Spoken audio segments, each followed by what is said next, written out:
Hello, good morning guys. So, tayo po ay mag-unboxing ng ating parcel. Unboxing na rin. Mag-unboxing tayo. Ang pangalaga lang po nito ay 58. Norder ko po sa Shopee. Ito. Nag-order po ako ng bilis. Yan.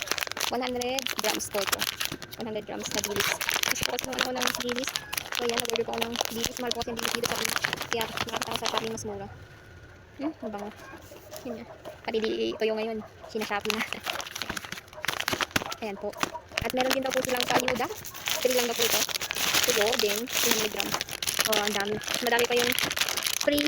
Madami pa yung free sa in-order ko. So, thank you po sa top 3. 300 grams daw po ito. So, pag pinagpas, 400 grams. Kulang ko ng kalating tila itong dalawa. Sa halagang 58 pesos. Ayan po. Dami. Saka ito. Ito lang naman po talaga yung ano ko dito. Lagyan ko dito piprito. Tapos lalagyan ng matamis. Saka lalagyan ng isis. Iluluto sa sibuyas. Yan. Yun yung gusto ng anak ko.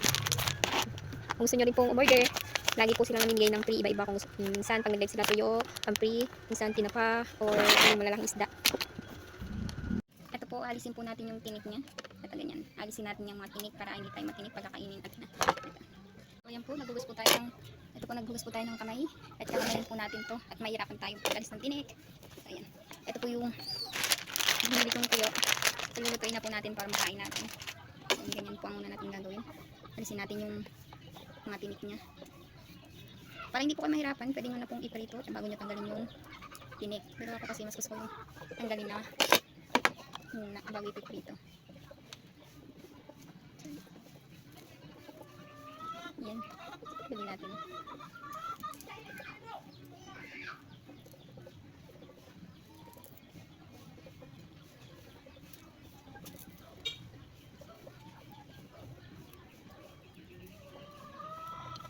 So, yan ako.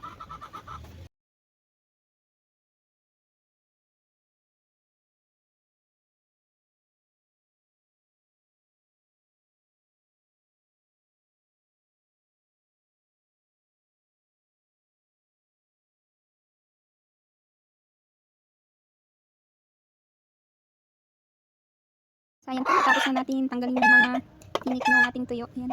Ayan lang po yung nakuha natin. Tapos ito po yung mga tinik niya. Pagkain natin po yan sa aso kaya sa pusa. Para di naman po masayang. Ayan. Ito po yung mga nakuha ko.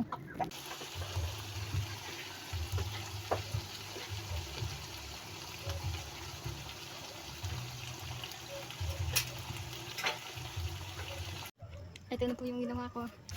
Yan. Bango. Nilagay ko po dito sa jar. Para pag wala kaming ulam, kukuha na lang po kami dito.